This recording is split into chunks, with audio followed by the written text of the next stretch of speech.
ಪ್ರೀತಿಯ ದ್ವಿತೀಯ PUC ವಿದ್ಯಾರ್ಥಿನಿಯರೇ, ತಮಗೆಲ್ಲರಿಗೂ ಬೆಳಗಿನ ಶುಭೋದಯಗಳು. ಪ್ರಿಯ ವಿದ್ಯಾರ್ಥಿನಿಯರೇ, ಈಗಾಗಲೇ ಕಳೆದ ತರಗತಿಯಲ್ಲಿ ನಾವು ಮರಾಠ ಸಾಮ್ರಾಜ್ಯ ಬಗ್ಗೆ, ಮರಾಠರ ಏಳಿಗೆ ಬಗ್ಗೆ ಅಧ್ಯಯನ ಮಾಡ್ತಾ ಇದ್ವಿ. ಹಾಗಾದರೆ ಮರಾಠ ಸಂಸ್ಥಾನದ ಸಂಸ್ಥಾಪಕರಾಗಿರ್ತಕ್ಕಂಥ ಶ್ರೀಯುತ ಛತ್ರಪತಿ ಶಿವಾಜಿ ಅಂತಂದೇಳಿ, ಹೀಗೆ ಛತ್ರಪತಿ ಶಿವಾಜಿ ಮಹಾರಾಜ್ಗೆ ತಾನು ಆಕಸ್ಮಿಕವಾಗಿ ಈ ನಾಡಿನಲ್ಲಿ ಜನಿಸದೇ ಇದ್ದಿದ್ದರೆ ಇವತ್ತು ಹಿಂದೂ ಧರ್ಮ ಏನೋ ಯಾವುದೋ ಒಂದು ಸ್ಥಿತಿಗತಿಯಲ್ಲಿ ವಿನಾಶದ ಅಂತ ಹೋಗ್ತಾ ಇತ್ತು. ಅವತ್ತು ಈತ ಜನ್ಮ ಸ್ಥಳ ಇವತ್ತು ಪುನಾದ ಶಿವನೇರಿ ದುರ್ಗ ಅಂತಂದೇಳಿ, ಶಿವನೇರಿಯಲ್ಲಿ ಇವನ ತಂದೆ ಶಾಜಿ ಭೋಸ್ಲೆ, ತಾಯಿ ಜೀಜಾಬಾಯಿ, ಈ ಇಬ್ಬರ ದಂಪತಿಗಳಿಗೆ ಶಿವನೇರಿಯಲ್ಲಿ ಸಾಮಾನ್ಯ ಸಂಖ್ಯೆ 1600 ಈಗಾಗಲೇ 27ರಲ್ಲಿ ಈತನ ಜನನ ಆಗ್ತದೆ. ಹೀಗೆ ಈತನ ಜನ್ಮ ಕಾಲಾವಧಿಯ ಬಗ್ಗೆ ಇತಿಹಾಸಕಾರರಲ್ಲಿ ಭಿನ್ನಾಭಿಪ್ರಾಯವಿದೆ. ಕೆಲವೊಬ್ಬ ಇತಿಹಾಸಕಾರರು ಸಾಮಾನ್ಯ ಸಂಖ್ಯೆ 1630ರಲ್ಲಿ ಶಿವಾಜಿ ಜನಿಸಿದ ಅಂತ ಹೇಳ್ತಿದ್ದಾರೆ. ಇನ್ನು ಕೆಲವು ಇತಿಹಾಸಕಾರರು ಸಾಮಾನ್ಯ ಸಂಖ್ಯೆ 1627ರಲ್ಲಿ ಶಿವಾಜಿ ಜನಿಸಿದ ಅಂತಂದೇಳಿ, ಹೀಗೆ ಸುಮಾರು ಇತಿಹಾಸದಲ್ಲಿ 3 ವರ್ಷಗಳ ಕಾಲ ಅಂತರವನ್ನು ಕಾಣುತ್ತವೆ. ಹೀಗೆ ನಾವು ಸಾಮಾನ್ಯ ಸಂಖ್ಯೆ 1627ನೇ ಬಹುತೇಕ ಎಲ್ಲ ಇತಿಹಾಸಕಾರರು ಒಪ್ಪಿಕೊಂಡಂತಿದೆ. ಹೀಗೆ ಈ ಶಾಜಿ ಭೋಸ್ಲೆ ಏನು ಮಾಡ್ತಿದ್ದಪ್ಪ ಅಂದರೆ, ಬಿಜಾಪುರ ಆದಿಲ್ ಸಾಹಿಬ್ಗಳ ಆಸ್ಥಾನದಲ್ಲಿ ಒಬ್ಬ ಜಾಗೀರುದಾರನಾಗಿದ್ದ. ಹೀಗೆ ಜಾಗೀರನಾಗಿದ್ದರಿಂದ ಇವನಿಗೆ ಈ ಪುನಾ ಮತ್ತು ಬೆಂಗಳೂರು 2 ಜಾಗೀರು ಪ್ರದೇಶಗಳನ್ನು ನೀಡಲಾಗಿತ್ತು. ಆಗ ಶಾಜಿ ಭೋಸ್ಲೆ ಏನು ಮಾಡ್ತಾರಪ್ಪ ಅಂದರೆ, ತನ್ನ ಒಂದು ಪ್ರಾಂತ್ಯ ಪುನಾದ ಪ್ರಾಂತ್ಯವನ್ನು ತನ್ನ ಹಿರಿಯ ಧರ್ಮ ಪತ್ನಿಯಾಗಿರ್ತಕ್ಕಂಥ ಈ ಜೀಜಾಬಾಯಿಗೆ ಜವಾಬ್ದಾರಿಯನ್ನು ನೀಡಿ, ಇನ್ನೊಂದು ಪ್ರಾಂತ್ಯ ಬೆಂಗಳೂರಿಗೆ ತನ್ನ 2ನೇ ಪತ್ನಿ ಸಕುಬಾಯಿಯನ್ನು ಕರ್ಕೊಂಡು ಆತ ಅಲ್ಲಿ ಇದ್ದ. ಹೀಗೆ ತಾಯಿಯಾಗಿರ್ತಕ್ಕಂಥ ಜೀಜಾಬಾಯಿ ಅತ್ಯಂತ ಆದರ್ಶ ಮಹಿಳೆಯಾಗಿದ್ದು, ನೋಡ್ರಿ, ತಾಯಿಯ ಮೊದಲ ಗುರು ಎಂಬಂತೆ ಈ ಮಕ್ಕಳ ಸಂಸ್ಕಾರಿತವಾಗಿ ಒಳ್ಳೆಯ ಜೀವನ, ಒಳ್ಳೆಯ ನೈತಿಕತೆಯಿಂದ ಬೆಳೆದಾರಪ್ಪ ಅಂದರೆ ಆ ಮನೆಯ ಸಂಸ್ಕೃತಿ ಅಂತಂದೇಳಿ ಕರೀತೀವಿ. ಹಾಗಾದರೆ ಆ ತಾಯಿ ಬಹಳಷ್ಟು ಈ ಮಗನ ಮೇಲೆ ಪ್ರಭಾವ ಬೀರುತ್ತಿದ್ದಾಳೆ. ಹಾಗಾಗಿ ಬೆಳೆವಸ್ತಿನ ಮೊಳಕೆಯಲ್ಲಿ ನೋಡಿ ಎಂಬಂತೆ ಈತನ ಏಳಿಗೆ, ಈತನ ಇವತ್ತು ಒಂದು ಸಂಸ್ಥಾನ ಸ್ಥಾಪನೆಗೆ ಕಾರಣ ಅವನ ತಾಯಿ. ಹಾಗಾದರೆ ನೋಡ್ರಿ, ಯಾವುದೇ ಪ್ರತಿಯೊಬ್ಬ ಪುರುಷನ ಬೆಳವಣಿಗೆಗೆ ಅಥವಾ ಯಾವುದೋ ಒಬ್ಬ ಪ್ರತಿಯೊಬ್ಬ ಪುರುಷ ಏಳಿಗೆ ಆಗ್ಯಾರಪ್ಪ ಅಂದರೆ ಅವರ ಹಿಂದೆ ಒಬ್ಬ ಸ್ತ್ರೀ ಇದ್ದೇ ಇರ್ತದ. ಹಂಗ ಆ ತಾಯಿ ಈತನಿಗೆ ಅತ್ಯಂತ ಅಗಾಧ ಶಕ್ತಿದಾಯಕವಾಗಿ ಅವನಿಗೆ ಶೌರ್ಯ, ಸಾಹಸದಂಥ ನೀತಿಕತೆ, ನೈತಿಕತೆ ಜೀವನವನ್ನು ತುಂಬಿದರು. ಅದರ ಜೊತೆಗೆ ಅವರ ಗುರು ಆಗಿರ್ತಕ್ಕಂಥ ರಾಮಾಜಿ ಕೊಂಡದೇವ, ರಾಮದಾಸ, ಈಗಾಗಲೇ ಇನ್ನೂ ಸಹ ಅನೇಕ ಇವರು ಅವನಿಗೆ ಮಾರ್ಗದರ್ಶನ ನೀಡಿ ಅವನೊಬ್ಬ ಮಹಾನ್ ವ್ಯಕ್ತಿಯನ್ನಾಗಿ ನಿರ್ಮಿಸುವಲ್ಲಿ ಇವರೆಲ್ಲರ ಪಾತ್ರ ಪ್ರಮುಖವಾಗಿತ್ತು. ಆಗ ತಾಯಿ ತನ್ನ ಬಾಲ್ಯದಲ್ಲಿ ರಾಮಾಯಣ, ಮಹಾಭಾರತ, ವೇದ, ಉಪನಿಷತ್ತು ಇಂಥ ಪೌರಾಣಿಕ ಕಥೆಗಳನ್ನು ಹೇಳುವ ಮೂಲಕ ಅವನಲ್ಲಿ ಶೌರ್ಯ, ಶಕ್ತಿ, ಧೈರ್ಯವಂತನಾಗಿ ಬೆಳೆಸಿದಳು ಅವನ ತಾಯಿ. ಹೀಗೆ ಆರಂಭದಲ್ಲಿ ಆ ಸಂದರ್ಭದಲ್ಲಿ ಏನಿತ್ತಪ್ಪ ಅಂದರೆ, ಈ ಸನಾತನ ಧರ್ಮ ಈಗಾಗಲೇ ಅವನತಿ ಆಗ್ತಾ ಹೋಗ್ತಿತ್ತು. ಇದು ಒಂಥರ ಬಾಡಿನ ಮೊಗ್ಗಿನಂತಿತ್ತು. ಹಂಗಾರೆ ಬಾಡಿನ ಮೊಗ್ಗಿನಾಗಿದ್ದಂಥ ಈ ಧರ್ಮವನ್ನು ಅರಳುವ ಪುಷ್ಪದಂತೆ ಮಾಡುವಲ್ಲಿ ಶಿವಾಜಿಯ ಪಾತ್ರ ಪ್ರಮುಖವಾಗಿದೆ. ಹಾಗಾಗಿ ಶಿವಾಜಿ ತಾನು ಆರಂಭದಲ್ಲಿ ಅವೆಲ್ಲ ಶಿಕ್ಷಣವನ್ನು ಪಡೆದ ನಂತರ ಸೈನ್ಯವನ್ನು ಕಟ್ಟಲಿಕ್ಕೆ ಈ ಮಾವಳಿಗಳು ಅಂತಂದೇಳಿ ಈ ಗುಡ್ಡಗಾಡಿನಲ್ಲಿ ಇರ್ತಕ್ಕಂಥ ಒಂದು ಗುಂಪು ಜನಾಂಗ, ಆ ಗುಂಪು ಜನಾಂಗಕ್ಕೆ ಅವಕ್ಕೆ ಏನು ಮಾಡ್ತದಪ್ಪ ಅಂದರೆ, ಇವರು ಈ ಗೆರಿಲ್ಲಾ ಯುದ್ಧದಲ್ಲಿ ಪ್ರಾವೀಣ್ಯರಾಗಿದ್ದರು ಮಾವಳಿಗಳು. ಹಾಗಾದರೆ ಇವಕ್ಕೆ ಒಂದು ಯುದ್ಧ ಯಾವ ರೀತಿ ಮಾಡಬೇಕು, ಯುದ್ಧವನ್ನು ಯಾವ ರೀತಿ ಸಂಘಟನೆ ಮಾಡಬೇಕು, ಒಂಥರ ಹುಮ್ಮತನದಿಂದ ಯುದ್ಧ ಮಾಡೋವು. ಆ ಯುದ್ಧವನ್ನು ಜಾಣ್ಮೆಯಿಂದ, ನೈತಿಕತೆಯಿಂದ, ಅದನ್ನೇ ಬುದ್ಧಿಯನ್ನು ಬಳಕೆ ಮಾಡಿ ಯುದ್ಧ ಮಾಡುವಂಥ ಶಕ್ತಿ ಅವ್ರಿಗೆ ಆಲೋಚನೆ ಇರಲಿಲ್ಲ. ಹಾಗಾಗಿ ಈ ಶಿವಾಜಿ ಏನು ಮಾಡ್ತಾನೆ, ಆ ಮಾವಳಿಗಳನ್ನು ಸ್ನೇಹ ಬೆಳೆಸಿ ಅವರನ್ನು ಸಂಘಟಿಸಿಕೊಂಡು ತಾನೇನು ಮಾಡ್ತಾನಪ್ಪ ಅಂದರೆ, ಈ ಗೆರಿಲ್ಲಾ ಯುದ್ಧ, ಅದನ್ನೇ ಹೇಳ್ತೇವೆ ನಾವು. ಗೆರಿಲ್ಲಾ ಯುದ್ಧ ಅಂದರೆ ಕಾದು ನೋಡುವ ಯುದ್ಧ ಅಂತಂದೇಳಿ. ಉದಾಹರಣೆ, ಏನು ಮಾಡೋದಪ್ಪ ಅಂದರೆ ಯಾವುದಾದ್ರೂ ಮರವನ್ನು ಹತ್ತಿ ಅವಿತುಕೊಂಡು ಕುಳಿತುಕೊಂಡಿರೋದು. ಅಲ್ಲಿ ಏನಾದರೂ ವೈರಿಗಳು ಕೆಳಗೆ ಹೋಗ್ತಾ ಇರ್ತಕ್ಕಂಥ ಸಂದರ್ಭದಲ್ಲಿ ಗಬಕ್ಕನೆ ಅವ್ರ ಮೇಲೆ ಬಿದ್ದು ಅವರನ್ನು ಕೊಂದು ಹಾಕುವುದು. ಈ ಥರ ಕಾದು ನೋಡುವ ಯುದ್ಧ, ಗೆರಿಲ್ಲ ಯುದ್ಧದಲ್ಲಿ ಈ ಮಾವಳಿಗಳು ಬಹಳಷ್ಟು ಪ್ರಮುಖರಾಗಿದ್ದರು. ಹೀಗೆ ಆ ಮಾವಳಿಗಳನ್ನು ಈತ ಸಂಘಟಿಸಿಕೊಂಡು ಅವರಿಗೆ ಯುದ್ಧದ ಆಧುನಿಕ ಯಂತ್ರದ ಸಶಸ್ತ್ರಗಳನ್ನು ಬಳಕೆ ಮಾಡಿ ನಂತರ ಯುದ್ಧದ ತಂತ್ರಗಾರಿಕೆ ಯೋಜನಾಬದ್ಧವಾದ ಯುದ್ಧ ಮಾಡಲಿಕ್ಕೆ ಅವರನ್ನು ಪ್ರೇರೇಪಿಸಿದ. ಹೀಗೆ ಪ್ರೇರೇಪಿಸಿ ಈತ ಕೆಲವೊಂದಿಷ್ಟು ಈಗಾಗಲೇ ಬಿಜಾಪುರ ಸುಲ್ತಾನರ ಆದಿಲ್ ಸಾಹಿಬ್ಗಳ ಸುಲ್ತಾನರ ಆಳ್ವಿಕೆಗೆ ಒಳಪಟ್ಟಿರ್ತಕ್ಕಂಥ ಕೆಲವೊಂದಿಷ್ಟು ಪ್ರದೇಶಗಳಾಗಿರ್ತಕ್ಕಂಥ ಈಗಾಗಲೇ ಈ ತೋರಣಕೋಟೆ, ನಂತರ ಸಿಂಹಗಡ, ಕೊಂಡಾಲ್, ಪುರಂದರ, ಚಿಕನ್ ಎಂಬ ಅನೇಕ ಕೋಟೆಗಳನ್ನು ಆಕ್ರಮಿಸಿಕೊಂಡ. ಈಗ ಆಕ್ರಮಿಸಿಕೊಂಡು ಈ ಮಾವಳಿಗಳ ಸಹಾಯದಿಂದ ಆ ಕೋಟೆಗಳನ್ನು ಆಕ್ರಮಿಸಿಕೊಂಡಾಗ ಅಷ್ಟೇ ಅಲ್ಲದೆ ಈ ಸುಲ್ತಾನರ ಆದಿಲ್ ಸಾಹಿಬ್ ಸುಲ್ತಾನರ ಅನೇಕ ಪ್ರದೇಶಗಳಿಗೆ ಅಪಾರ ನಷ್ಟವನ್ನು ಉಂಟು ಮಾಡಿದೆ. ಈಗ ಉಂಟು ಮಾಡಿದಾಗ ಏನಾಗ್ತದಪ್ಪ ಅಂದರೆ ಈ ಸುದ್ದಿ ಆದಿಲ್ ಸಾಹಿಬ್ಗಳಿಗೆ ಗೊತ್ತಾಗ್ತದೆ. ಹಾಗಾದರೆ ಈ ಶಿವಾಜಿ ಏಳಿಗೆ, ಶಿವಾಜಿ ಮರಾಠರ ಸಾಮ್ರಾಜ್ಯ ಕಟ್ಟಲಿಕ್ಕೆ ಪ್ರಯತ್ನಿಸ್ತಾ ಇರ್ತಕ್ಕಂಥದ್ದನ್ನು ಸಹಿಸಿಕೊಳ್ಳಲಾಗದ ಈಗಾಗಲೇ ನೋಡಿ ಯಾರಾದರೂ ಒಬ್ಬರು ಏಳಿಗೆ ಬೆಳೀತದಪ್ಪ ನಮ್ಮ ವಿರುದ್ಧವಾಗಿ ಅತಿ ಹೆಚ್ಚು ಪ್ರಭಾವಶಾಲಿ ಶಕ್ತಿಶಾಲಿಯಾಗಿ ಬೆಳೀತಿದಾರಪ್ಪ ಅಂದರೆ ಅವರನ್ನು ಈಗಾಗಲೇ ಏನಾದರೂ ಮಾಡಿ ತಡೆಗಟ್ಟಬೇಕು. ಬೆಳೆಯದಂತೆ ಬೆಳೆಯುವ ಪೂರ್ವದಲ್ಲೇ ಆ ಮಕ್ಕನ್ನು ಆ ಚಿಗುರನ್ನು ಚೂಟಾಕಬೇಕು ಅಂತಂದೇಳಿ ಆದಿಲ್ ಸಾಹಿಬ್ಗಳು ಏನು ಮಾಡ್ತಾರೆ, ಈ ಶಿವಾಜಿ ಆಕ್ರಮಣದ ಮತ್ತು ಅವರಿಗಾಗಿರ್ತಕ್ಕಂಥ ನಷ್ಟವನ್ನು ಸಹಿಸಿಕೊಳ್ಳಲಾಗದವರು ಏನು ಮಾಡ್ತಾರೆ, ತಮ್ಮ ವಶದಲ್ಲಿದ್ದಂಥ ಶಿವಾಜಿಯ ತಂದೆ ಶಹಾಜಿ ಭೋನ್ಸ್ಲೆನನ್ನು ಬಂಧಿಸಿ ಸೆರೆಮನೆಯಲ್ಲಿ ಇಡ್ತಾರೆ. ಆಗ ಇದೇನಾಗ್ತದೆ, ಶಿವಾಜಿಗೆ ಈ ನೀರಿಳಿಯದ ಗಂಟಲ ಒಳಗೆ ಕಡುಬನ್ನು ತುರುಕಿದಂತೆ. ಅಂದರೆ ಅವನಿಗೆ ಇಂಥ ಒಂದು ತಂದೆಯ ಬಂಧನದಿಂದ ಬಹಳಷ್ಟು ಚಿಂತಾಕ್ರಾಂತನಾಗಿ ಆದರೂ ಸಹ ಧೃತಿಗೆಡದೆ ತಾನು ಒಬ್ಬ ಯೋಚನೆ ಮಾಡಿ ತನ್ನ ಯುದ್ಧದ ತಂತ್ರಗಾರಿಕೆಯನ್ನು ಹಿಡಿದು ತಾನೇನು ಮಾಡ್ತಾನೆ, ತನ್ನ ಜಾಣ್ಮೆಯಿಂದ ತನ್ನ ಒಂದು ಬುದ್ಧಿಶಕ್ತಿಯನ್ನು ಬಳಕೆ ಮಾಡಿ ಉಪಾಯ ಬಲ್ಲವನಿಗೆ ಅಪಾಯವಿಲ್ಲ ಎಂಬಂತೆ ಈ ಶಿವಾಜಿ ಏನು ಮಾಡಿದಪ್ಪ ಅಂದರೆ ತನ್ನ ತಂದೆಯನ್ನು ಬಂಧನದಿಂದ ಬಿಡುಗಡೆಗೊಳಿಸಿಕೊಂಡ. ಹೀಗೆ ಬಿಡುಗಡೆಗೊಳಿಸಿಕೊಂಡ ನಂತರ ಮುಂದೆ ಏನಾಗ್ತದೆ, ಈತ ಬಂದು ತಾನೇ ಮಾಡ್ತಾನೆ ಅಂದರೆ ಈ ತನ್ನ ದಂಡಯಾತ್ರೆಯನ್ನು ಕೊಂಕಣ ತೀರದ ಕಡೆ ಆತ ದಂಡಯಾತ್ರೆಯನ್ನು ಮುಂದುವರಿಸಿ ಆ ಕೊಂಕಣ ತೀರದ ಪ್ರದೇಶದ ಜಾವಳಿ ಪ್ರದೇಶದಲ್ಲಿ ಹೋಗಿ ಅದನ್ನು ಆಕ್ರಮಿಸಿಕೊಳ್ತಾನೆ. ಆಕ್ರಮಿಸಿಕೊಂಡು ಅಲ್ಲಿ ಏನು ಮಾಡ್ತಾನಪ್ಪ ಅಂದರೆ ಆ ಪ್ರದೇಶದಲ್ಲಿ ಪ್ರತಾಪ್ಗಢ ಕೋಟೆ ಅಂತಂದೇಳಿ ಒಂದು ಕೋಟೆಯನ್ನು ಕಟ್ಟಿಸ್ತಾನೆ. ಹೀಗೆ ನಿರಂತರ ಶಿವಾಜಿ ಏಳಿಗೆ, ಬೆಳವಣಿಗೆ, ಆಕ್ರಮಣ ಇವುಗಳನ್ನು ಸಹಿಸಿಕೊಳ್ಳಲಾಗದ ಆದಿಲ್ ಸಾಹಿಬ್ಗಳು ಏನು ಮಾಡ್ತಾರಪ್ಪ ಅಂದರೆ ಶಿವಾಜಿಯ ಏನಾದರೂ ಮಾಡಿ ಅವನನ್ನು ಮಟ್ಟ ಹಾಕಬೇಕು. ಹಾಗಾದ್ರೆ ಅವನ ಶಿವಾಜಿ ಈಗಿನ ಬೆಳವಣಿಗೆ ವೇಗವನ್ನು ನೋಡಿದರೆ ನಾವು ಅವನನ್ನು ನೇರವಾಗಿ ಹೊಡೆದು ಯುದ್ಧ ಮಾಡಿ ಸೋಲಿಸಲಿಕ್ಕೆ ಸಾಧ್ಯವಾಗ್ತಾ ಇಲ್ಲ. ಅದಕ್ಕೆ ಅವನ್ನ ಶಾಂತಿ ಒಪ್ಪಂದಕ್ಕೆ ಕರೆದಂತೆ ಮಾಡಿ ನಟನೆ ಮಾಡಿ ಅವನನ್ನು ಮೋಸದಿಂದ ಕೊಲ್ಲಬೇಕು ಅಂತೇಳಿ ಆದಿಲ್ ಸಾಹಿಬ್ಗಳು ಏನು ಮಾಡ್ತಾರೆ, ಅಫ್ಜಲ್ ಖಾನ್ ಅನ್ನು ಈತನ ಸಂದರ್ಶನಕ್ಕೆ ಬಿಡ್ತಿದ್ದಾರೆ. ಹೀಗೆ ಬಿಟ್ಟಾಗ ಆದಿಲ್ ಸಾಹಿಬ್ಗಳು ಅಫ್ಜಲ್ ಖಾನ್ ಏನು ಮಾಡ್ತಾನೆ, ತನ್ನ ಬುದ್ಧಿ ನೈಪುಣ್ಯತೆಯಿಂದ ಈತನ ಒಂದು ದಿಗ್ವಿಜಯ, ಈತನ ದಂಡಯಾತ್ರೆಯನ್ನು ಹೊಗಳುತ್ತಾ ಆಗಲೇ ಆತನನ್ನು ಮೈತ್ರಿಯುತ ಸ್ನೇಹ ಸಂಬಂಧಕ್ಕೆ ಆಹ್ವಾನಿಸ್ತಾನೆ. ಈಗ ಆಹ್ವಾನಿಸಿದಾಗ ಅಪಾರ ಪ್ರಮಾಣದ ಸೈನ್ಯದೊಂದಿಗೆ ಅಫ್ಜಲ್ ಖಾನ್ ಒಂದು ಕಡೆ ಬಂದು ನಿಂತರೆ ಕೆಲವೊಂದಿಷ್ಟು ಜನ ಸೈನಿಕರೊಂದಿಗೆ ತಾನು ಈಗಾಗಲೇ ಬಹಳಷ್ಟು ಬುದ್ಧಿವಂತನಾಗಿದ್ದರಿಂದ, ಮುಂದಾಲೋಚನೆ ಇದ್ದಿದ್ದರಿಂದ, ಜಾಗೃತನಾಗಿದ್ದರಿಂದ ಶಿವಾಜಿ ತಾನು ಅಫ್ಜಲ್ ಖಾನ್ನ ಭೇಟಿಗೆ ಹೋಗುವ ಪೂರ್ವದಲ್ಲೇ ತಾನು ರಕ್ಷಣೆಗೋಸ್ಕರವಾಗಿ ರಕ್ಷಾ ಕವಚವನ್ನು ಧರಿಸಿ ಮೇಲೆ ಉಡುಪುಗಳನ್ನು ಹಾಕಿಕೊಂಡಿರ್ತಾನೆ. ಹೀಗೆ ಹಾಕಿಕೊಂಡು ತಾನು ಸಹ ಕೆಲವೊಂದಿಷ್ಟು ಸೈನ್ಯದೊಂದಿಗೆ ಹೋಗಿ ಅಫ್ಜಲ್ ಖಾನ್ ಮತ್ತು ಶಿವಾಜಿ ಒಂದು ಕಡೆ ಪರಸ್ಪರ ಭೇಟಿ ಆಗ್ತಾ ಇರ್ತಾರೆ.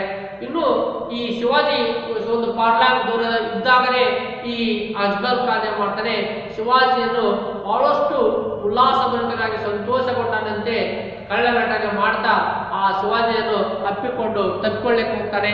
ತಪ್ಪಿಕೊಂಡು ಹೋಗಿ ತಪ್ಪಿಕೊಂಡಂಗೆ ಮಾಡಿ ತನ್ನ ಕತ್ತಿಯಿಂದ ಅವನನ್ನು ಚುಚ್ಚಿ ಕೊಲ್ಲಲು ಪ್ರಯತ್ನಿಸ್ತಾನೆ. ಆಗ ಇದನ್ನು ತಕ್ಷಣ ಹತ್ತುಕೊಂಡ ಅವರು ರಕ್ಷಾ ಕವಚ ಧರಿಸಿದ್ರಿಂದ ಶಿವಾಜಿಗೆ ಆ ಕತ್ತಿ ನಾಟಲಿಲ್ಲ. ಆಗ ಶಿವಾಜಿ ತಕ್ಷಣ ತನ್ನ ಬಳಿ ಇದ್ದಂತಹ ಖಡ್ಗದಿಂದ ಅಫ್ಜಲ್ ಖಾನನ್ನು ಹಿಡಿದು ಕೊಂದಾಕಿಬಿಟ್ಟ. ಹೀಗೆ ಇದರಿಂದ ಆತ ಏನಾಗ್ತದೆ, ಶಿವಾಜಿ ಬಹಳಷ್ಟು ಕೀರ್ತಿ ಪ್ರಖ್ಯಾತ ಆಗ್ತದೆ. ನಂತರ ಇದರಿಂದ ಚತುರತೆಯನ್ನು ಅವನ ಬಿಡಾರದ ಆಗಲೇ ಅಫ್ಜಲ್ ಖಾನ್ ಅನೇಕ ಪ್ರದೇಶವನ್ನು ಲೂಟಿ ಮಾಡ್ತಾನೆ. 1461ರಲ್ಲಿ ಬಿಜಾಪುರ ಸುಲ್ತಾನರು ಈತನೊಂದಿಗೆ ಶಾಂತಿ ಒಪ್ಪಂದ ಮಾಡಿಕೊಂಡರು. ಈ ರೀತಿ ಶಿವಾಜಿ ಆಕ್ರಮಿಸಿಕೊಂಡಿರ್ತಕ್ಕಂಥ ಎಲ್ಲ ಪ್ರದೇಶಗಳಿಗೆ ಬಿಜಾಪುರ ಆದಿಲ್ಶಾಹಿಗಳು ಮಾನ್ಯತೆಯನ್ನು ನೀಡುತ್ತಾರೆ. ನಂತರ ಈ ಉತ್ತರ ಭಾರತದಲ್ಲಿ ಈ ಒಂದು ಪ್ರಬಲ ದೊಡ್ಡ ಮನೆತನವಾಗಿರ್ತಕ್ಕಂಥ ಈ ಒಂದು ಮೊಘಲ್ ಸಂತತಿಯ ಶ್ರೇಷ್ಠ ಅರಸರಾಗಿರ್ತಕ್ಕಂಥ ಔರಂಗಜೇಬ್ ಸಹಾಯ ಮಾಡ್ತಾನೆ. ದಕ್ಷಿಣ ಭಾರತದ ನಗರ ಇಡೀ ಉತ್ತರ ಭಾರತವೆಲ್ಲ ನನ್ನ ಕಪಿಮುಷ್ಟಿಯಲ್ಲಿದೆ, ಇನ್ನು ದಕ್ಷಿಣ ಭಾರತವನ್ನು ಸಹ ಸಂಪೂರ್ಣವಾಗಿ ವಶಪಡಿಸಬೇಕು ಅಂದಾಗ ಅದರಲ್ಲಿ ದಕ್ಷಿಣದಲ್ಲಿ ಮರಾಠರ ಶಿವಾಜಿ ಸಹ ಇದ್ದಾನೆ, ಹಾಗಾಗಿ ಅವನ್ನ ಏನಾದ್ರು ಮಾಡಿ ಸೋಲಿಸಬೇಕು ಅಂತಂದೇಳಿ ಸೋಲಿಸಿ ಅಲ್ಲಿ ಸಹ ದಕ್ಷಿಣ ಭಾರತದಲ್ಲೂ ಸಹ ನನ್ನ ಪ್ರಭಾವ ಬೀರಬೇಕು ಅಂತಂದೇಳಿ ಇವರು ಸಹ ಮುಂದಾಲೋಚನೆ ಇರ್ತದೆ. ಆಗ ಶಿವಾಜಿ ಏನ್ ಮಾಡ್ತಾರಪ್ಪ ಅಂದ್ರೆ ಈ ಮೊಘಲರಿಗೆ ಸೇರಿರ್ತಕ್ಕಂಥ ಕೆಲವೊಂದಷ್ಟು ಕೋಟೆಗಳ ಮೇಲೆ ಆಕ್ರಮಣ ಮಾಡ್ತಾನೆ. ಆಗ ಆಕ್ರಮಣ ಮಾಡಿದಾಗ ಇಲ್ಲಿ ಏನಾಗ್ತದೆ, ಶಿವಾಜಿ ಈ ವಿರುದ್ಧ ಹೋರಾಟ ಮಾಡಲಿಕ್ಕೆ ಔರಂಗಜೇಬು ಸೈಸ್ತ್ ಖಾನ್ ಅಂತಂದೇಳಿ ಒಬ್ಬ ಸೇನಾಧಿಪತಿಯನ್ನು ಕಳಿಸ್ತಾರೆ. ಈಗ ಸೈಸ್ತ್ ಖಾನ್ ಏನ್ ಮಾಡ್ತಾನೆ, ಶಿವಾಜಿ ಬಾಲ್ಯ ಜೀವನ ಕಳೆದು ಇರತಕ್ಕಂಥ ಈಗಾಗಲೇ ಕೆಲವು ಒಂದು ಮನೆಯಲ್ಲಿ ಆಗಲೇ ಅನೇಕ ಶಿವಾಜಿಯ ಕೋಟೆಗಳ ಮೇಲೆ ಹಲವಾರು ಕೋಟೆಗಳ ಮೇಲೆ ಆಕ್ರಮಣ ಮಾಡಿ ಅವುಗಳನ್ನು ನಾಶಗೊಳಿಸ್ತಾ ಆಗಲೇ ಸಂಜೆ ವೇಳೆಗೆ ಏನ್ ಮಾಡ್ತಾರೆ, ಶಿವಾಜಿ ಬಾಲ್ಯ ಜೀವನ ಕಳೆದಿರ್ತಕ್ಕಂಥ ಆ ಮನೆಯಲ್ಲೇ ಈತನು ಸಹ ವಾಸವಾಗಿರ್ತಾನೆ, ವಾಸವಾಗಿರ್ತಿದ್ದಾನೆ. ಈಗ ವಾಸವಾಗಿದ್ದ ಸೈಸ್ತ್ ಖಾನ್ ವಿಶ್ರಾಂತಿಗೆಂದು ಆ ವಿದ್ಯುತ್ ಇಲ್ಲದ ಮನೆಯಲ್ಲಿ ಆಗಲೇ ಮಲಗಿರ್ತಾನೆ.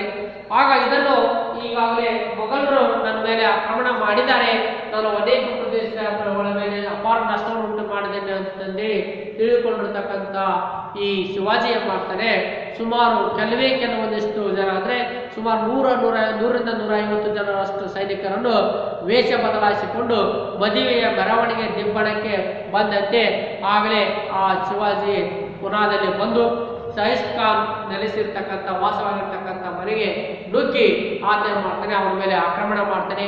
ಆದರೆ ದುರಾದೃಷ್ಟ ಏನಪ್ಪಾ ಅಂದ್ರೆ ಸೈಸ್ತ್ ಖಾನ್ ಮಲಿಕೊಂಡಿರ್ತಕ್ಕಂಥ ಪಟ್ಟಣ ಎಚ್ಚರಾಗಿ ತಾನು ತಪ್ಪಿಸಿಕೊಳ್ಳಲು ಪ್ರಯತ್ನಿಸ್ತಾನೆ. ಆಗ ಆತ ಪ್ರಾಣವನ್ನು ಉಳಿಸಿಕೊಂಡು ಅವನ ಬೆರಳುಗಳು ಶಿವಾಜಿಯ ಖಡ್ಗದಿಂದ ಕಟ್ಟಾಗ್ತವೆ. ಈ ರೀತಿ ಹಾಗಾದ್ರೆ ಈ ಕೀರ್ತಿ ಈಗಾಗಲೇ ಈ ದಾಳಿ ಏನಾಗ್ತದೆ ಅಂದ್ರೆ ಶಿವಾಜಿ ಈಗಾಗಲೇ ಈತನ ಪ್ರಖ್ಯಾತನಾಗ್ತದಾನೆ. ಹೀಗೆ ಈತನ ಆಕ್ರಮಣ ಇದು ಸಹ ಈಗಾಗಲೇ ಪ್ರಖ್ಯಾತನಾದ್ದರಿಂದ ಮುಂದೆ ಈತನ ದಂಡಯಾತ್ರೆ ಸೂರತ್ ಮೇಲೆ ದಾಳಿ ಮಾಡ್ತಾನೆ. ಈ ಸೂರತ್ ಮೇಲೆ ದಾಳಿ ಮಾಡಲಿಕ್ಕೆ ಆಗಲೇ ಸೂರತ್ನಲ್ಲಿ ಇಲ್ಲಿ ಏನಾಗ್ತದೆ ಅಂದ್ರೆ ಈ ಬ್ರಿಟಿಷರು ಸಹಾಯ ಮಾಡ್ತಾರಪ್ಪ ಅಂದ್ರೆ ಮೊಘಲರಿಗೆ ಸೈನ್ಯಕ್ಕೆ ಸಹಾಯ ಮಾಡ್ತಾ ಇರ್ತಾರೆ. ಹೀಗೆ ಸೂರತ್ ಮೇಲೆ ದಾಳಿ ಮಾಡಿ ಅನೇಕ ಪ್ರದೇಶಗಳನ್ನು ಈಗಾಗಲೇ ಸಂಪತ್ತನ್ನು ಲೂಟಿ ಮಾಡ್ತಾನೆ. ಈಗ ಲೂಟಿ ಮಾಡಿ ಇವರ ಮೊಘಲರ ನೆರವಿಗೆ ಬರ್ತಾ ಇರ್ತಕ್ಕಂಥ ಇಂಗ್ಲಿಷರನ್ನು ಅಲ್ಲಿಂದ ಹಿಮ್ಮೆಟ್ಟಿಸ್ತಾನೆ. ಹೀಗೆ ಹಿಮ್ಮೆಟ್ಟಿಸಿ ಆಗಲೇ ಅನೇಕ ಸೂರತ್ನಿಂದ ತಾನು ಸಹ ಈಗಾಗಲೇ ಪಲಾಯನ ಮಾಡ್ತಾನೆ. ಈ ರೀತಿ ತಾನು ಈಗಾಗಲೇ ಒಂದಲ್ಲ ಒಂದು ಪ್ರದೇಶದ ಮೇಲೆ ಆಕ್ರಮಣ ಮಾಡ್ತಾ ವಿಜಯಶಾಲಿ ಆಗ್ತಾ ಇರ್ತಕ್ಕಂಥದ್ದು, ಸಾಮ್ರಾಜ್ಯ ವಿಸ್ತರಣೆ ಮಾಡ್ತಾ ಇರ್ತಕ್ಕಂಥದ್ದು, ಮರಾಠರ ಏಳಿಗೆಯನ್ನು ಸಹ ಸಹಿಸಿಕೊಳ್ಳಲಾಗದ ಔರಂಗಜೇಬನು ಸಹ ಏನಾದರೂ ಮಾಡಿ ಶಿವಾಜಿಯನ್ನು ಈಗಾಗಲೇ ದಮನ ಮಾಡಬೇಕು ಅಂತಂದೇಳಿ ಅದಕ್ಕೆ ಮುಳ್ಳಿನಿಂದಲೇ ಕೀಳಬೇಕು ಅಂತಂದೇಳಿ ಹಿಂದೂ ಅರಸನಾಗಿರ್ತಕ್ಕಂಥ ಈಗಾಗಲೇ ಈ ನಮ್ಮ ರಾಜ ಜಯಸಿಂಗನನ್ನು ಶಿವಾಜಿ ವಿರುದ್ಧ ಹೋರಾಟ ಮಾಡಲಿಕ್ಕೆ ಕಳಿಸ್ತಾನೆ. ಹೀಗೆ ರಾಜ ಜಯಸಿಂಗನು ಸಹ ಒಬ್ಬ ಈಗಾಗಲೇ ರಜಪೂತ್ ಅರಸನಾಗಿದ್ದರಿಂದ ಅತ್ಯಂತ ಧೈರ್ಯ, ಶಕ್ತಿಶಾಲಿ, ವೀರ ಹೋರಾಟಗಾರನಾಗಿದ್ದ. ಅದೇ ರೀತಿ ಶಿವಾಜಿನೂ ಸಹ ಅವನ ಸಮರ್ಥ ಸಮಕಲಿಗಳಾಗಿದ್ದರು. ಇಬ್ಬರ ಮಧ್ಯೆ ಪರಸ್ಪರ ಯುದ್ಧ ಆಕ್ರಮಣ ನಡೀತಾ ಇದೆ. ಹೀಗೆ ಪರಸ್ಪರ ಯುದ್ಧ ಆಕ್ರಮಣ ನಡೆದಾಗ ಆದರೆ ಜಯಸಿಂಗ ರಾಯಗಢ, ಪುರಂದರಗಢ ಕೋಟೆಗಳನ್ನು ಆಕ್ರಮಿಸಿಕೊಳ್ತಾನೆ. ಈಗ ವಶಪಡಿಸಿಕೊಂಡು ಇನ್ನೇನು ಆಗಲೇ ಇನ್ನೂ ಸಹ ಯುದ್ಧ ಅತಿ ವೇಗದಲ್ಲಿ, ಮಿಂಚಿನ ವೇಗದಲ್ಲಿ ಜಯಸಿಂಗ ಆಕ್ರಮಣ ಮಾಡ್ತಾ ಇರ್ತಾನೆ. ಆಗ ಶಿವಾಜಿ ಏನ್ ಮಾಡ್ತಾನಪ್ಪ ಅಂದ್ರೆ ಸಾಮಾಜಿಕ 1465ರಲ್ಲಿ ಶಿವಾಜಿ ಮತ್ತು ಈಗಾಗಲೇ ರಾಜಾ ಜಯಸಿಂಗನ ಮಧ್ಯೆ ಪುನಃ ಒಪ್ಪಂದ ಆಕೈತಿ. ಹೀಗೆ ಪುರಂದರ ಒಪ್ಪಂದ ಏರ್ಪಡುತ್ತದೆ. ಈ ಒಪ್ಪಂದಕ್ಕೆ ಈಗಾಗಲೇ ಶಿವಾಜಿ ಮತ್ತು ಈಗಾಗಲೇ ರಾಜಾ ಜಯಸಿಂಗ ಈಗಾಗಲೇ ಒಪ್ಪಂದದಲ್ಲಿ ಸಹಿ ಹಾಕ್ತಿದ್ದಾರೆ. ಇಲ್ಲಿ ರಾಜಾ ಜಯಸಿಂಗ ಈಗಾಗಲೇ ಸುಮಾರು ಶಿವಾಜಿ 23 ಕೋಟೆಗಳನ್ನು ಈಗಾಗಲೇ ಮೊಘಲರಿಗೆ ಬಿಟ್ಟು ಕೊಡ್ತಾನೆ. ನಂತರ ಈ ಉಳಿದ 12 ಕೋಟೆಗಳನ್ನು ಶಿವಾಜಿ ತಾನು ಇಟ್ಟುಕೊಳ್ಳುತ್ತಾನೆ. ಹೀಗೆ ಈ ಒಪ್ಪಂದದ ಕರಾರಿನಂತೆ ಶಿವಾಜಿಯು ಮೊಘಲ್ ಅರಸನಾಗಿರ್ತಕ್ಕಂಥ ಔರಂಗಜೇಬನಿಗೆ ವಾರ್ಷಿಕ ಕಪ್ಪು ಕಾಣಿಕೆಯನ್ನು ಸಲ್ಲಿಸಬೇಕು. ನಂತರ ಆ ಶಿವಾಜಿಯ ಮಗನಾಗಿರ್ತಕ್ಕಂಥ ಸಂಭಾಜಿಗೆ ಈ ಮೊಘಲರ ಆಸ್ಥಾನದಲ್ಲಿ 5,000 ಸ್ಥಾನದ ದರ್ಜೆಯ ಬನಸಬ್ದಾರಿ ಹುದ್ದೆಯನ್ನು ನೀಡಬೇಕಾಗ್ತದೆ.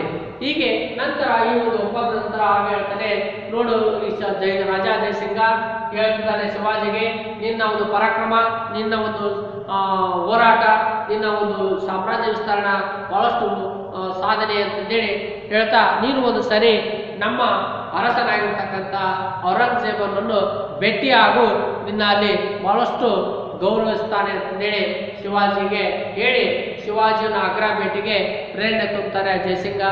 ಆದರೆ ಆಗಲೇ ಜಯಸಿಂಗ ಏನು ಮಾಡ್ತಾನಪ್ಪ ಅಂದರೆ, ನೀನು ಆಗ್ರಾಕ್ಕೆ ಹೋಗಿ ಶಿವಾಜಿಯ ಭೇಟಿಯಾಗಿ ಬರುವವರೆಗೂ ನಿನಗೆ ಯಾವುದೇ ಜೀವ ಅಪಾಯ ಆಗದಂತೆ ನಿನ್ನ ರಕ್ಷಣೆ ಮಾಡುವುದು ನನ್ನ ಜವಾಬ್ದಾರಿ ಅಂತಂದೇಳಿ ಆತನ ಮಧ್ಯೆ ಕರಾರಾಗಿರ್ತದೆ. ಹೀಗೆ ನಮ್ಮ ಶಿವಾಜಿ ಹುಲಿ ಏನು ಮಾಡ್ತದೆಪ್ಪ ಅಂದರೆ, ಛತ್ರಪತಿ ಈ ಆಗ್ರಾ ಭೇಟಿಗೆ ಹೋಗ್ತದೆ. ಈಗ ಆಗ್ರಾ ಭೇಟಿಗೆ ಹೋದಾಗ ಅಲ್ಲಿ ಏನಾಗ್ತದೆಪ್ಪ ಅಂದರೆ, ಆಗ್ರಾದಲ್ಲಿ ಔರಂಗಜೇಬನ ಆಸ್ಥಾನಕ್ಕೆ ಹೋಗ್ತಾನೆ ಆ ದೇಶಕ್ಕೆ. ಅಲ್ಲಿ ಏನಾಗ್ತದೆ, ಆಗ್ರಾದಲ್ಲಿ ಔರಂಗಜೇಬ ಅನೇಕ ಅವನ ವಾರ್ಷಿಕ ಕಪ್ಪು ಕಾಣಿಕೆ ಕೊಡ್ತಾ ಇರ್ತಕ್ಕಂಥ ಅವನ ಸಾರ್ವಭೌಮತ್ವವನ್ನು ಒಪ್ಪಿಕೊಂಡಿರ್ತಕ್ಕಂಥ ಎಲ್ಲ ಅರಸರು ಸಹ ಅಲ್ಲಿ ಬಂದಿರ್ತಾರೆ. ಆಗ ಎಲ್ಲ ಅರಸರನ್ನು ಅತ್ಯಂತ ವೈಭವಿತವಾಗಿ ಅವರನ್ನು ಸ್ವಾಗತಿಸ್ತಾ ಅವರಿಗೆ ನೆನಪಿನ ಕಾಣಿಕೆ ಕೊಡ್ತಾ ಮೆರವಣಿಗೆ ಮಾಡ್ತಾ ಒಯ್ತಾ ಇರ್ತಾನೆ. ಆದರೆ ಇದನ್ನ ಈ ನಮ್ಮ ಶಿವಾಜಿ ಬಂದರೂ ಸಹ ಅವನು ಔರಂಗಜೇಬ್ ಆತನನ್ನು ಯಾವುದೇ ರೀತಿಯ ರಾಜನಂತೆ ವೈಭವಿತವಾಗಿ ಮೆರವಣಿಗೆ ಮಾಡದೆ, ಆತನಿಗೆ ಸಿಂಹಾಸನದ ಮೇಲೆ ಕೂಡಲಿಕ್ಕೆ ಅವಕಾಶ ಕೊಡದೆ ಅವನಿಗೆ ಅವಮಾನಗೊಳಿಸ್ತಾನೆ. ಹೀಗೆ ಇದನ್ನು ಸಹಿಸಿಕೊಳ್ಳಲಾಗದ ಶಿವಾಜಿ ಬಹಳಷ್ಟು ಕೆರಳುತ್ತಾನೆ, ಆಗಲೇ ಆಕ್ರೋಶಿತನಾಗ್ತಾನೆ. ಆದರೂ ಸಹ ಸಹಿಸಿಕೊಳ್ತಾನೆ. ಹೀಗೆ ಮೆರವಣಿಗೆ ಮಾಡ್ತಾ ನಂತರ ಅರಮನೆ ಒಳಗಡೆಗೆ ಎಲ್ಲರನ್ನು ಔರಂಗಜೇಬ್ ಎಲ್ಲ ಅವರ ಸಾಮಂತ ಅರಸರನ್ನು ಆಹ್ವಾನಿಸಿ ಆಸನದ ಮೇಲೆ ಕುಂದಿಸ್ತಾನೆ. ಆದರೆ ಶಿವಾಜಿಗೆ ಯಾವುದೇ ರೀತಿಯ ಆಹ್ವಾನ ನೀಡದೆ ಅವನನ್ನು ಬಹಳಷ್ಟು ಅವಮಾನ ಮಾಡಿ ಯಾವುದೋ ಒಂದು ಮೂಲೆಯಲ್ಲಿ ಕುಳಿತುಕೊಂಡಿರ್ತಾನೆ. ಹೀಗೆ ಅವನಿಗೆ ಶಿವಾಜಿ ಔರಂಗಜೇಬನಿಂದ ಆಗ್ತಾ ಇರ್ತಕ್ಕಂಥವನು ಅವಮಾನವನ್ನು ಸಹಿಸಿಕೊಳ್ಳಲಾಗದ ಶಿವಾಜಿ ಪ್ರತಿಭಟಿಸುತ್ತಾನೆ. ಹೀಗೆ ಇದೇ ಕಾರಣವನ್ನಿಟ್ಟುಕೊಂಡು ಔರಂಗಜೇಬ ಶಿವಾಜಿಯನ್ನು ಬಂಧಿಸಿ ಶಿವಾಜಿಯ ಮಗನನ್ನು ಸಹ ಬಂಧಿಸಿ ಸೆರೆಮನೆಯಲ್ಲಿಡುತ್ತಿದ್ದಾರೆ.